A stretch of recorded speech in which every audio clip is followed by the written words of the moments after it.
نحمده ونصلي ونسلم على رسوله الكريم وعلى آله وأصحابه أجمعين أما بعد فأعوذ بالله من الشيطان الرجيم بسم الله الرحمن الرحيم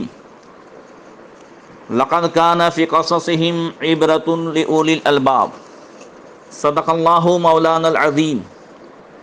درود شریف پڑھیں. اللہم صلی علی سیدنا مولانا محمد معدن الجود والکرم وآلہ وصحبہ وبارک وسلم.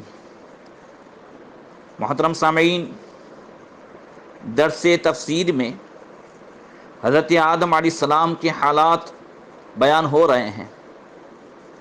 اس سے پہلے کے درس میں حضرت آدم علیہ السلام کو اللہ تبارک و تعالیٰ نے خلافت کے لیے چن لیا اور آپ کی پیدائش کے تعلق سے بیان ہوا تھا، اور اس پر بارگاہ خداوندی میں فرشتوں کی عرض بھی پیش کی گئی تھی، جس پر اللہ تعالیٰ نے ارشاد فرمایا انی اعلم ما لا تعلمون،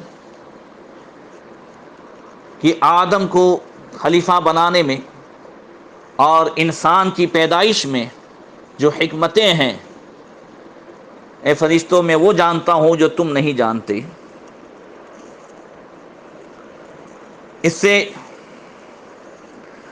فرشتوں نے جو حکمت پوچھی تھی اس کا شورٹ میں تو جواب ہو گیا تھا، مگر اب فرشتوں کی تسکین کی خاطر اب عملی طور پر اس کا تفصیلی جواب دیا جا رہا ہے کہ کیوں حضرت آدم علیہ السلام کو خلافت کے لیے چنا گیا.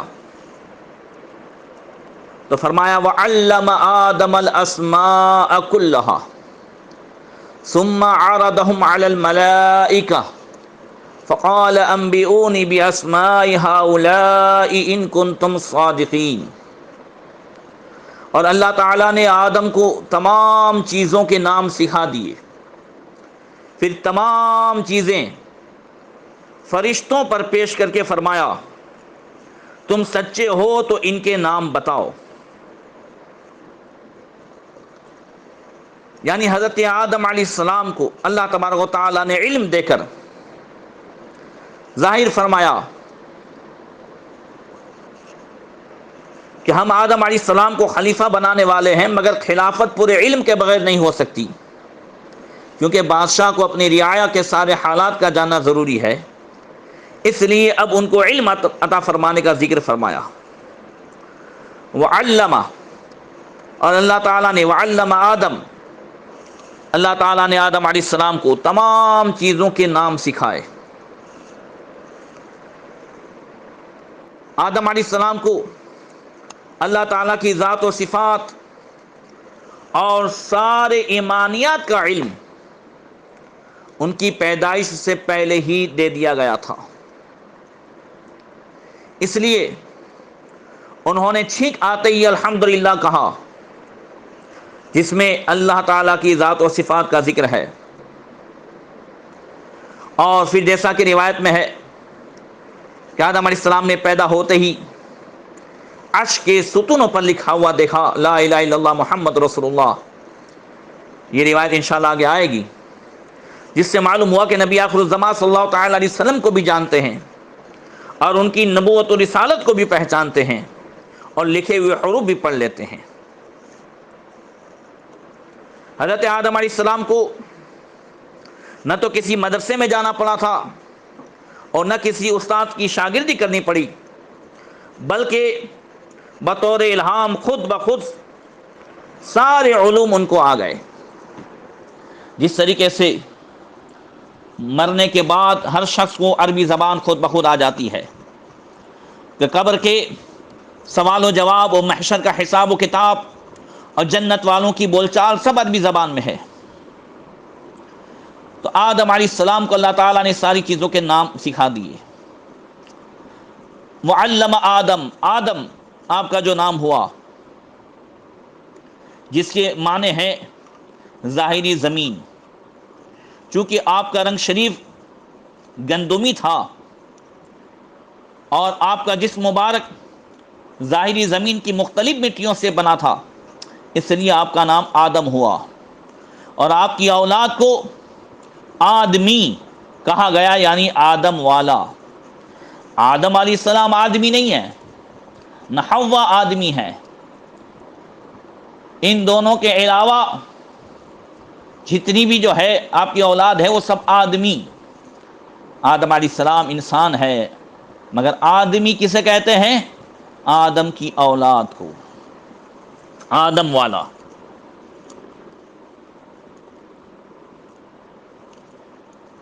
اگرچہ اس جسم میں مٹی کے علاوہ ہوا، پانی، ان سب چیزیں بھی جو ہے اس کا دخل ہے، مگر وہ سب مٹی کو خمیر کرنے کے لیے جو ہے بنانے کے لیے وہ ساری چیزیں استعمال کی گئی تھی۔ جیسا کہ آٹے گوندنے کے لیے پانی کا استعمال ہوتا ہے، اس لیے انسان زمین پر رہتا ہے، اس لیے کہ وہ مٹی سے بنا ہے، ہوا اور پانی میں نہیں رہتا۔ نیز زمین میں عاجزی و انکساری ہے، جس کی وجہ سے کھیت باغ اسی میں لگتے ہیں۔ حضرت آدم علیہ السلام میں اللہ تعالیٰ نے عاجزی انکساری کو رکھا، اور ایمانی کھیت اور عرفانی باغ اور معرفت کے پھول، یہ سب آپ میں اور آپ کی اولاد کے سینے میں اللہ تعالیٰ نے لگائے۔ اسی عاجزی کا ظہور ہوا جو حضرت آدم علیہ السلام نے کہا تھا، ربنا ظلمنا انفسنا۔ اس کا ذکر انشاءاللہ آئے گا حضرت آدم علیہ السلام کی توبہ کے ذکر میں۔ اور ابلیس آگ سے بنا، تو پھر آگ کے اندر چونکہ بڑا ہوا ہے تو اس نے کہا کہ ربی بما اغویتنی، اے رب جی جو تو نے مجھے جو ہے گمراہ کیا، معاذ اللہ۔ حضرت آدم علیہ السلام نہایت خوبصورت تھے، اور آپ کا جسم شریف 60 ہاتھ تھا، جنتی لوگوں کا قد بھی اتنا ہی ہوگا، اور رہے جہنمی لوگ کتنے قد کے ہوں گے، تو ان میں سے بعض اتنے بڑے ہوں گے کہ ان کی ایک داڑھ پہاڑ کے برابر ہوگی، جیسا کہ حدیث میں ہے، اور مختلف قد کے ہوں گے۔ اللہ فرماتا ہے وَعَلَّمَ آدَمَ الْأَسْمَاءَ كُلَّهَا، اللہ تعالیٰ نے آدم کو تمام چیزوں کے نام سکھائے۔ اس تعلق سے الاسماء کلھا، تمام چیزوں کے نام، مفسرین بیان فرماتے ہیں، جیسا کہ تفسیر ابو سعود میں ہے، حضرت عبداللہ ابن عباس، حضرت اکرمہ، حضرت قتادہ، ان حضرات کے اقوال نقل کیے گئے۔ فرمایا علمہ اسماء جمع الاشیاء حتی القصعۃ والقصیعہ، اور ایسی بات تفسیر جلالین میں بھی ہے کہ اللہ تعالیٰ نے آپ کو تمام چیزوں کے ناموں کا علم عطا کیا، یہاں تک کہ بڑے اور چھوٹے پیالے کے نام بھی بتائے، اور فرمایا وقیل المراد بها اسماء ما كان وما يكون الى يوم القیامة، وعزا الى ابن عباس رضی اللہ تعالی عنہما، اور بعض حضرات نے حضرت عبداللہ ابن عباس کی طرف اس قول کو بھی منسوب کرتے ہوئے فرمایا کہ اللہ تعالیٰ نے حضرت آدم علیہ السلام کو ما کان و ما یکون، جو کچھ ہوا ہو چکا اس کا علم عطا فرمایا۔ تفسیر روح المعانی میں بھی اس کو ذکر کیا گیا۔ اور امام فخر الدین رازی فرماتے ہیں المراد بالاسماء صفات الاشیاء ونعوتها وخواصها، اللہ تعالیٰ نے آپ کو تمام چیزوں کے نام اور اس کی صفات اور اس کی خاصیتیں وہ بھی سکھا دی۔ وعلمہ احوالها وما يتعلق بها من المنافع الدنیہ والدنیویہ، اللہ تعالیٰ نے حضرت آدم علیہ السلام کو تمام چیزوں کے احوال اور ان سے دینی یا دنیاوی جو بھی جو ہے منافع تھے، جو بھی اس میں فائدے تھے، ان تمام باتوں کا علم آپ کو عطا فرمایا۔ اور ایک قول کے مطابق اللہ تعالیٰ نے آپ کو تمام زبانیں سکھا دی۔ آگے ارشاد ہوا وَعَلَّمَ آدَمَ الْأَسْمَاءَ كُلَّهَا۔ اس کلہا کے تعلق سے مفسرین فرماتے ہیں کہ اسے یہ سمجھیے کہ ایک چیز ہے اور مختلف زبانوں میں اس کے مختلف نام ہے، جیسے پانی، گجراتی میں پانی، ہندی میں جل، عربی میں ماں، انگلش میں واٹر۔ اس طرح ایک چیز کی جتنی زبانیں تھیں، ان تمام زبانوں میں آپ کو جو ہے اس چیزوں کے نام آپ کو سکھا دیے گئے، مگر اس کے باوجود مفسرین فرماتے ہیں کہ آدم علیہ السلام کا علم اس قدر وسعت کے باوجود ہمارے نبی کریم صلی اللہ تعالی علیہ وسلم کے علم کے مقابلے میں دریا کا ایک قطرہ ہے، کیونکہ آدم علیہ السلام کا علم ہر اس چیز کو بھی گہرے ہوئے ہیں جہاں تک الفاظ اور نام ہے، اور نبی کریم صلی اللہ تعالی علیہ وسلم کا علم وہ وہاں تک ہے کہ جس کی الفاظ و نام نہ ہو۔ اللہ ارشاد فرماتا ہے وَعَلَّمَكَ مَا لَمْ تَكُنْ تَعْلَمْ۔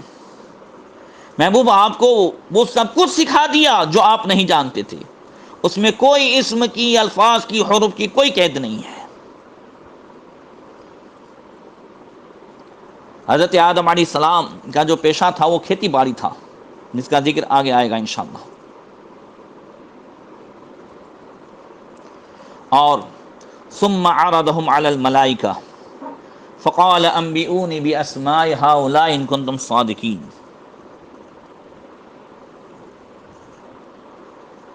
پھر وہ چیزیں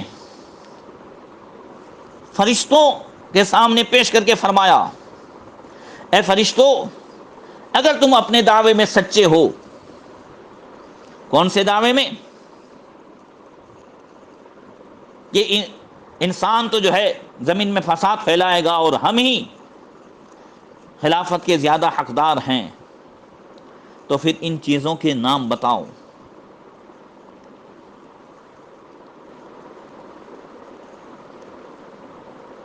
اگر تم اپنے دعوے میں سچے ہو تو صرف ان چیزوں کے نام ہی بتا دو، دوسری ساری باتیں نہیں، صرف نام بتا دو۔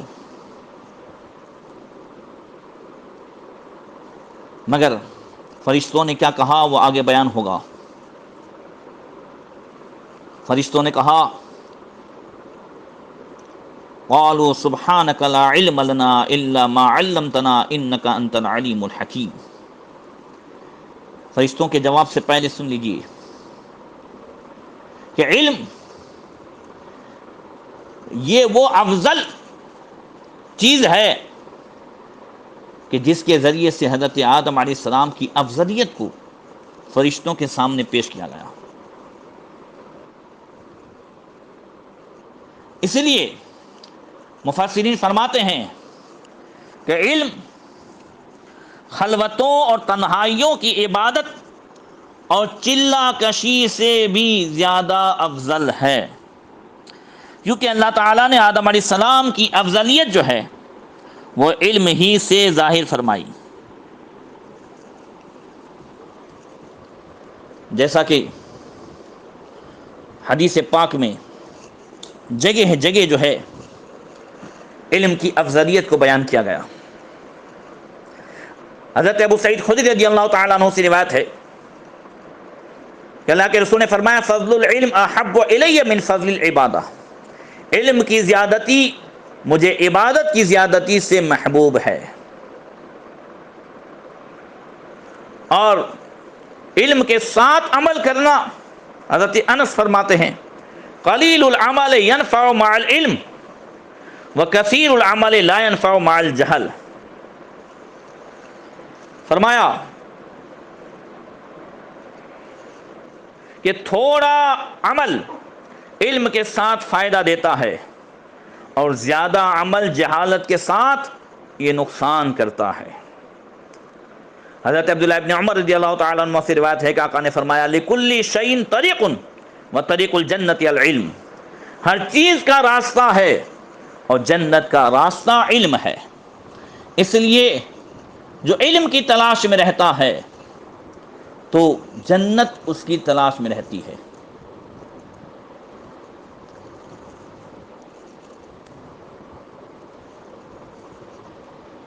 اور جو گناہ میں مبتلا رہتا ہے جہنم اسے تلاش کرتی رہتی ہے۔ حضرت سید السادات مولائے کائنات مولا علی کرم اللہ تعالی وجہ الکریم نے 7 باتیں بیان فرمائی کہ علم مال سے افضل ہے۔ حضرت مولا کائنات ہی کا وہ ارشاد ہے کہ رضینا قسمت الجبار فینا لنا علم وللجہال مال، کہ ہم اللہ تعالیٰ کی تقسیم پر راضی ہے کہ ہمارے لیے علم ہے اور جاہلوں کے لیے مال ہے۔ تو حضرت مولا کائنات فرماتے ہیں العلم افضل من المال بسبعۃ اوجہ، کہ علم مال سے 7 وجہوں کی بنیاد پر افضل ہے۔ اولھا العلم میراث الانبیاء والمال میراث الفراعنہ، پہلی وجہ یہ ہے کہ علم انبیاء کرام علی نبینا علیہ الصلوۃ والتسلیم کی وراثت ہے، ان کی میراث ہے، اور مال فرعونوں کی میراث ہے۔ دوسری وجہ بیان فرمائی والثانی العلم لا ينقص بالنفقہ والمال ينقص، دوسری وجہ علم کے افضل ہونے کی یہ ہے کہ علم خرچ کرنے سے گھٹتا نہیں ہے، بڑھتا ہے۔ جو علم کو جتنا زیادہ خرچ کرے گا، دوسروں کو بتائے گا اور اسے چھپائے گا نہیں، تو اس کا علم جتنا وہ زیادہ خرچ کرے گا بڑھتا ہی رہے گا، اور مال جتنا زیادہ خرچ کرے گا گھٹتا ہی رہے گا۔ تو علم خرچ کرنے سے گھٹتا نہیں اور مال خرچ کرنے سے گھٹتا ہے۔ والثالث، یاد رکھیے مال اللہ کی راہ میں خرچ کرنے سے بڑھتا ہے، اور اس کا بڑھنا یہ اللہ کی بارگاہ میں ہے، جو فرمایا وما تقدموا لانفسکم من خیر تجدوہ عند اللہ۔ اور تیسری وجہ بیان فرمائی والثالث یحتاج المال الی الحافظ والعلم یحفظ صاحبہ، مال حفاظت کا محتاج ہے۔ مال کی حفاظت کے لیے اس کو بینک میں رکھیں، لوک میں رکھیں، لوکر میں رکھیں، یہ کریں وہ کریں، اور اگر گھر میں مال ہے تو تالا میں رکھیں۔ غرض کے مال کی حفاظت کرنے کے لیے آدمی کو جتن کرنے پڑتے ہیں، اور علم یہ عالم کی خود حفاظت کرتا ہے۔ اور چوتھی وجہ مولا کائنات نے فرمائی الرابع اذا مات الرجل يبقى ماله والعلم يدخل مع صاحبه قبره، چوتھی وجہ ہے کہ جب آدمی مر جاتا ہے تو اس کا مال دنیا میں ہی رہ جاتا ہے، اور علم یہ عالم کے ساتھ قبر میں جاتا ہے۔ الخامس المال يحصل للمؤمن والکافر والعلم لا يحصل الا للمؤمن، اور پانچویں وجہ یہ ہے کہ مال مومن اور کافر دونوں کو حاصل ہوتا ہے، اور علم دین صرف مومن کو حاصل ہوتا ہے۔ والسادس جميع الناس يحتاجون الى صاحب العلم في امر دينهم ولا يحتاجون الى صاحب المال، اور چھٹی وجہ علم کی فضیلت کی یہ ہے کہ سارے لوگ اپنے دینی معاملے میں عالم کے محتاج ہیں، مالدار کے محتاج نہیں۔ اور ساتویں وجہ یہ ہے کہ فرمایا العلم یقوی الرجل علی المرور علی الصراط والمال یمنعہ، اور ساتویں وجہ یہ ہے کہ علم سے پل صراط پر گزرنے میں قوت حاصل ہوگی اور مال اس میں رکاوٹ پیدا کرے گا۔ اس لیے انسان کو چاہیے، ہمیں چاہیے کہ ہم کچھ نہ کچھ ٹائم علم حاصل کرنے کے لیے نکالتے ہی رہیں، اور پوری زندگی اپنے آپ کو طالب علم بنائے رکھیں۔ اللہ کے رسول نے ارشاد فرمایا تفکر ساعات خیر من عبادت ستین سنتن، یعنی ایک گھڑی علم میں غور و فکر کرنا 60 سال کی عبادت سے بہتر ہے۔ کسی نے ایک گھڑی اگر مسئلے میں غور و فکر کیا، مسئلے کے تعلق سے کچھ نہ کچھ سوچا، تو یہ 60 سال کی عبادت سے بہتر ہے۔ آج اتنے مسائل ہمیں پیش آتے ہیں، مگر ہم اس وقت علم کی طرف رجوع کرتے ہیں کہ سیکھنے سے پہلے جب غلطی کر بیٹھتے ہیں، تب جا کر کے ہم اس کی طرف رجوع کرتے ہیں۔ حالانکہ چاہیے یہ کہ ہم غلطی کرنے سے پہلے وہ سیکھ لیں، اس لیے کہ کچھ باتوں کا علم سیکھنا، کچھ چیزوں کا علم سیکھنا یہ فرض ہے، اس میں عذر نہیں چلے گا، بہانہ نہیں چلے گا۔ آج دھڑا دھڑ ہم طلاق دے دیتے ہیں، تو نکاح جب کیا تو اس کے تعلق سے یہ سارے جو علوم ہے نکاح کو سنبھالنے کے، وہ بھی فرض ہے ہم پر۔ نماز، روزے، اسی کے ساتھ ساتھ تجارت، حلال و حرام، ان سب کے تعلق سے یہ سارے جو علوم ہے، آج ہم اتنی غلطیاں کرنے کے بعد کسی عالم و مفتی کو ڈھونڈتے ہیں۔ ضروری ہے کہ جو چیزیں ہم سے منسلک ہو گئی، اگر ہم تجارت سے، بزنس سے منسلک ہوئے ہیں، تو پھر اس تعلق سے بھی ہم علماء سے کانٹیکٹ کریں۔ اگر نکاح کیا ہے تو وہ کیسے زندگی سلامتی سے گزرے اور اس کے ٹوٹنے کی نوبت نہ آئے، اس تعلق سے بھی ہم علماء سے رجوع کریں اور سیکھیں۔ بہرکیف جب اللہ تعالیٰ نے فرشتوں سے فرمایا تو فرشتوں نے کہا قالوا سبحانک لا علم لنا الا ما علمتنا انک انت العلیم الحکیم۔ فرشتے بولے پاکی ہے تجھے، ہمیں کچھ علم نہیں مگر جتنا تو نے ہمیں سکھایا، بے شک تو ہی علم و حکمت والا ہے۔ فرشتے کہتے ہیں مولا ہم تیری پاکی بیان کرتے ہیں، ہم کوئی اعتراض نہیں کرتے، ہم اپنی کمی کا اعتراف کرتے ہیں اور کہتے ہیں لا علم لنا الا ما علمتنا۔ اللہ اکبر، کیا پیاری بات کہی۔ فرشتے اعتراض نہیں کر رہے ہیں، اعتراف کر رہے ہیں۔ یہ نہیں کہہ رہے ہیں یہ اللہ تو نے آدم علیہ السلام کو بلا وجہ زیادہ علم دے دیا اور ہم کو کم، بلکہ وہ کہہ رہے ہیں سبحانک لا علم لنا الا ما علمتنا، پاکی ہے تجھے، ہمیں اتنا علم ہے جتنا تو نے سکھایا۔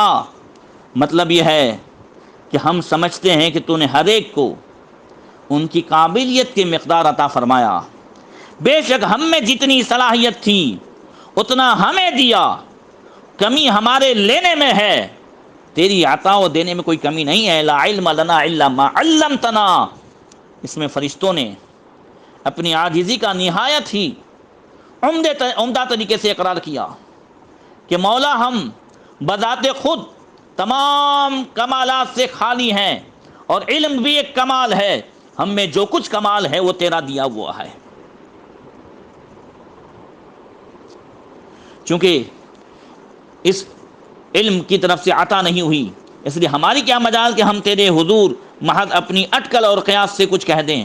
مولا ہمیں اقرار ہے کہ علم یہ ایک سمندر ہے، بہت وسیع ہے، اور ہم تو اتنا ہی جانتے ہیں جتنا تو نے ہمیں عطا فرمایا۔ انک انت العلیم الحکیم، تو ہی ہر ایک کی قابلیت اور لیاقت بھی جانتا ہے، اور یہ بھی کہ کون کس نعمت کے لائق ہے۔ جس قدر علم کے لائق ہم تھے وہ ہم کو دیا، اور جس کے لائق آدم علیہ السلام تھے وہ جو ہے ان کو عطا فرمایا۔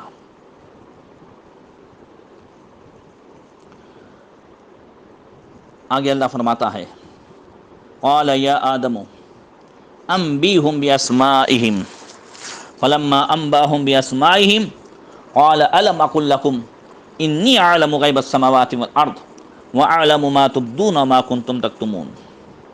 فرمایا اے آدم بتا دے انہیں ساری چیزوں کے نام۔ جب حضرت آدم نے انہیں سب نام بتا دیے تو اللہ نے فرمایا میں نہ کہتا تھا کہ میں جانتا ہوں آسمان اور زمین کی چھپی چیزیں، اور میں جانتا ہوں جو کچھ تم ظاہر کرتے ہو، جو کچھ تم چھپاتے ہو۔ حضرت آدم علیہ السلام کو اللہ نے فرمایا یا آدم بتا دو۔ یہاں پر ایک بڑی پیاری بات خیال میں رہے کہ قرآن کریم میں سارے پیغمبروں کو نام لے کر کے پکارا گیا، یا آدم، یا موسیٰ، یا ابراہیم، مگر ہمارے نبی کریم صلی اللہ علیہ وسلم کو اللہ تعالیٰ نے ہر جگہ ان کی پیاری صفتوں سے پکارا۔ کہیں پورے قرآن میں یا محمد نہیں ہے، فرمایا یا ایھا النبی، یا ایھا الرسول، یا ایھا المزمل۔ سبحان اللہ۔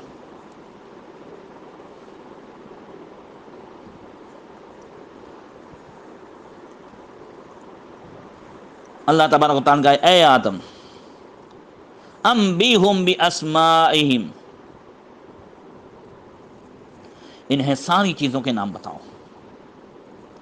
تفسیر روح البیان میں ہے کہ آدم علیہ السلام کے لیے ممبر بچھایا گیا اور تمام فرشتے آدم علیہ السلام کے سامنے بیٹھے۔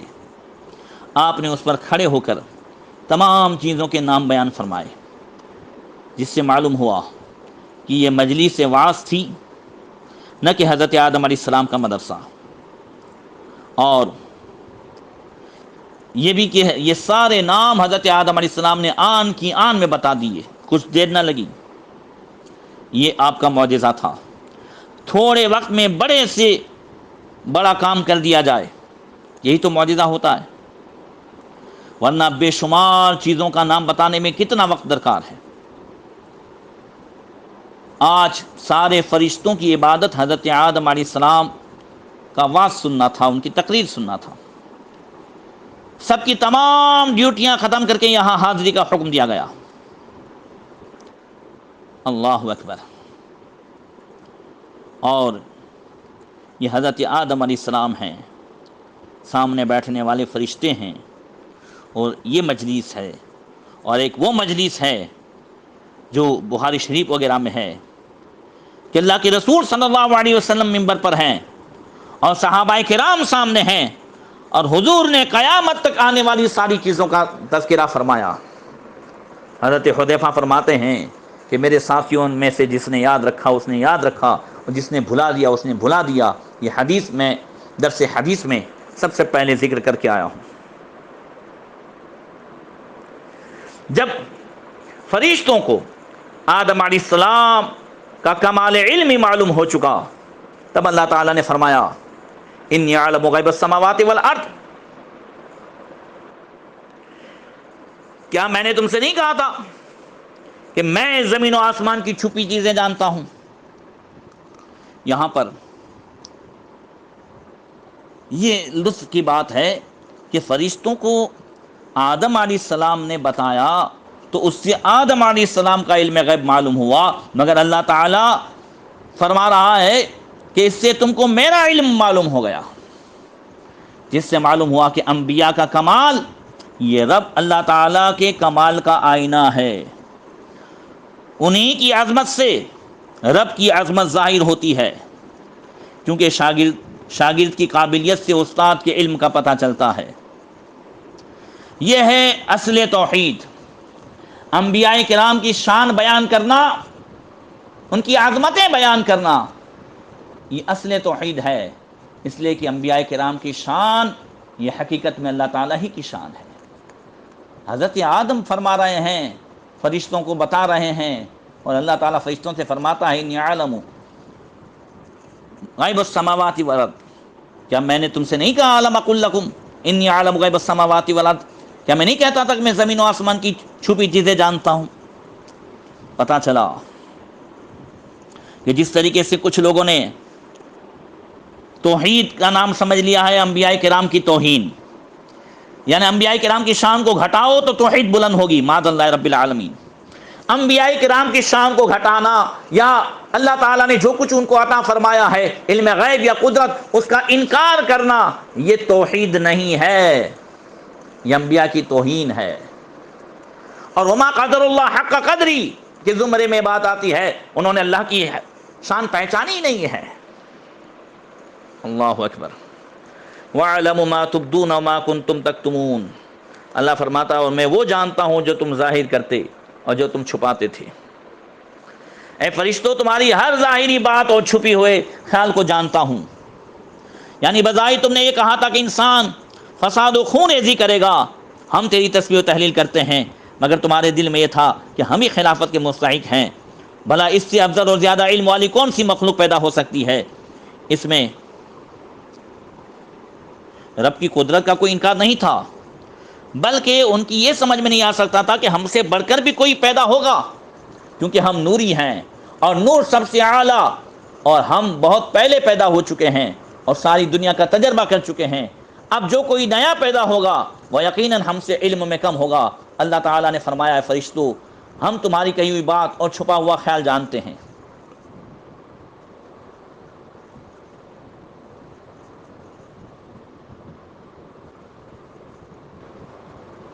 اور یہاں تفسیر کبیر نے حضرت عبداللہ ابن مسعود اور حضرت عبداللہ ابن عباس رضی اللہ تعالیٰ عنہما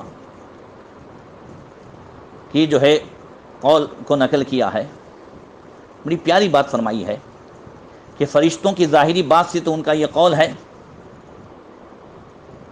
جو انہوں نے اللہ تعالیٰ کی بارگاہ میں پیش کیا، اتجعل فیہا من یفسد فیہا، کیا زمین میں ایسے کو پیدا کرے گا جو خون ریزی کرے گا اور فساد کرے گا؟ اور اللہ نے فرمایا کہ وما کنتم تکتمون، اور جو تم چھپاتے تھے،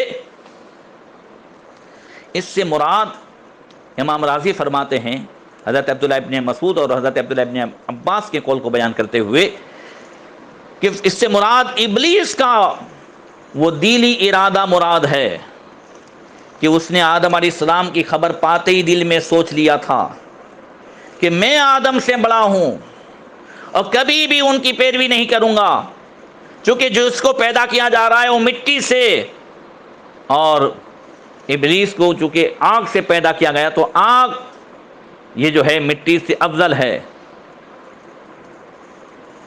اس لیے میں جو ہے ان سے بڑا ہوں۔ چونکہ ابلیس بھی فرشتوں کے ساتھ رہتا تھا اور انہی میں اس کا شمار ہوتا تھا، لہذا اس کے خیال کو بھی سب کی طرف نسبت کر دیا گیا۔ جیسے آگے کی آیت میں ہے کہ اسجد لآدم، تمام فرشتوں سے اللہ نے کہا کہ آدم کو سجدہ کرو، اور ابلیس چونکہ ان میں رہتا تھا اور نہیں کیا تو پھر اسی کو بھی اس میں شامل کیا گیا۔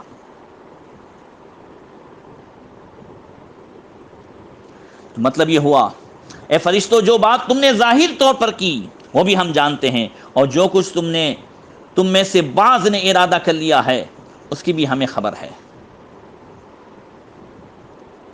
اللہ اکبر۔ اللہ تبارک و تعالی ہمیں علم دین حاصل کرنے کی توفیق عطا فرمائے اور ابلیس کے تمام ہتھ کنڈوں سے دور رہنے کی توفیق عطا فرمائے۔ آگے انشاءاللہ تعالی اور آدم علیہ السلام کے حالات بیان ہوں گے۔ السلام علیکم ورحمۃ اللہ وبرکاتہ۔